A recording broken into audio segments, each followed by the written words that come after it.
Halo, selamat datang di channel saya. Terima kasih telah mengklik channel saya, Evrilia Official. Nah, di pertemuan kali ini saya akan membahas dan mengulas tentang kaidah kebahasaan yang terdapat di dalam teks eksplanasi. Nah, video kali ini adalah kelanjutan dari video sebelumnya mengenai teks eksplanasi. Jadi, bagi kamu yang belum menonton video sebelumnya, silakan ditonton ya. Baik, sebelum kita masuk ke poin inti dari pembahasan kali ini, saya akan menjelaskan sedikit mengenai pengertian dari teks eksplanasi. Teks eksplanasi adalah teks yang berisi mengenai sebab akibat dari suatu fenomena yang terjadi. Apa sih Bu arti fenomena? Fenomena adalah peristiwa yang benar-benar terjadi. Jadi fenomena di sini bisa kita angkat fenomena alam, sosial, budaya, ilmu pengetahuan, dan lain-lain sebagainya. Nah, ini yang bisa kita pelajari di dalam teks eksplanasi. Ada 5 kaidah kebahasaan yang terdapat di dalam teks eksplanasi. Yang pertama, fokus pada hal yang umum ataupun generik. Maksudnya apa ya, Bu? Hal umum di sini adalah hal yang dikenal oleh seluruh kalangan dari seluruh pandangan masyarakat. Seperti apa, Bu? Misalnya, kita ingin mengangkat topik mengenai pengangguran ataupun kemiskinan. Berarti kita sudah mengangkat fenomena, yaitu fenomena sosial. Nah, itu kan umum ya, dikenal oleh seluruh kalangan, baik tua, muda, kaya, miskin, semua kenal mengenai pengangguran. Lalu Bu, kalau seandainya saya mengangkat topik mengenai kawin cerai artis, itu masuk nggak Bu? Nah, kawin cerai artis itu bukanlah hal yang umum, artinya apa? Hanya kalangan-kalangan artis yang mengalaminya. Kalau kalangan yang tidak artis, bagaimana? Bukan umum kan? Nah, paham sampai di sini ya? Nah, kaidah kebahasaan yang kedua yaitu menggunakan istilah ilmiah.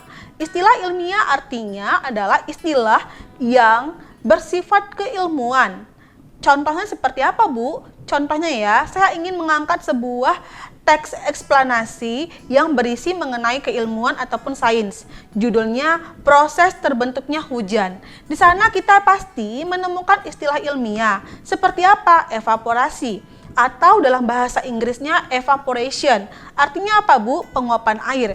Nah, di sana pastinya secara tidak langsung pasti kita menjumpai setiap istilah-istilah di dalam topik yang kita angkat sesuai dengan fenomena yang ada.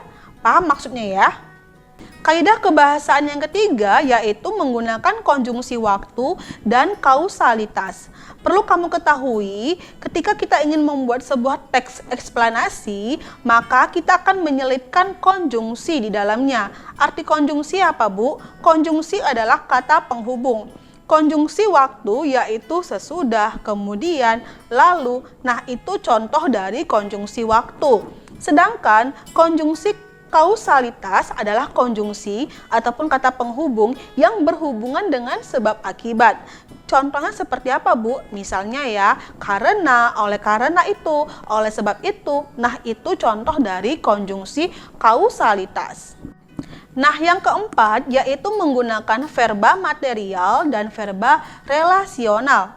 Artinya apa, Bu? Verba material adalah kata kerja yang di dalamnya terdapat tindakan fisik dari partisipan. Artinya apa, Bu? Jadi, di dalam verba material di sini, seseorang ataupun subjek akan melakukan tindakan fisik. Pekerjaan tindakan fisik seperti apa, Bu? Misalnya membaca, menyapu, menggoreng. Nah, tindakan fisik di sini bisa dilihat. Itu artinya verba material. Paham maksudnya ya? Sedangkan verba relasional adalah verba atau kata kerja yang berfungsi untuk menghubungkan antara subjek dengan pelengkap. Jadi kalau seandainya tidak ada pelengkap, maka kalimat tersebut menjadi rancu ya. Jadi kamu harus menggunakan pelengkap di dalamnya. Adapun contohnya seperti berikut. Ari adalah ketua kelas kami. Nah, Ari adalah subjek ya.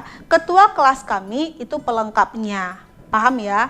Misalnya ya, contoh yang kedua. Yang berbaju biru itu adalah paman saya. Nah, di sana subjeknya yang berbaju biru. Paman saya itu pelengkapnya. Jadi paham sampai di sini ya. Kaidah kebahasaan yang kelima yaitu eksplanasi ditulis menggunakan justifikasi, sehingga sesuatu yang diterangkan kausal atau sebab akibat tersebut benar adanya. Artinya apa, Bu? Jadi, di dalam sebuah teks eksplanasi ada suatu sebab akibat. Jadi, ada pertentangan di dalamnya ya, sebab akibat. Nah, sebab akibat tersebutlah yang bisa kita angkat dan pastikan bahwa sebab akibat tersebut benar-benar ada terjadi di dalam kehidupan kita ya. Baik, sekian pertemuan kita hari ini mengenai kaidah kebahasaan di dalam teks eksplanasi. Nah, kalau kamu menjumpai kesulitan di dalam belajar teks eksplanasi, silakan ajukan pertanyaan di kolom komentar ya. Nah, bagi kamu yang baru singgah ke channel saya mohon dukungannya untuk like, comment, share, subscribe, dan nyalakan tombol lonceng sebelah kanan ya, supaya kamu mendapatkan notifikasi video terbaru saya. Terima kasih.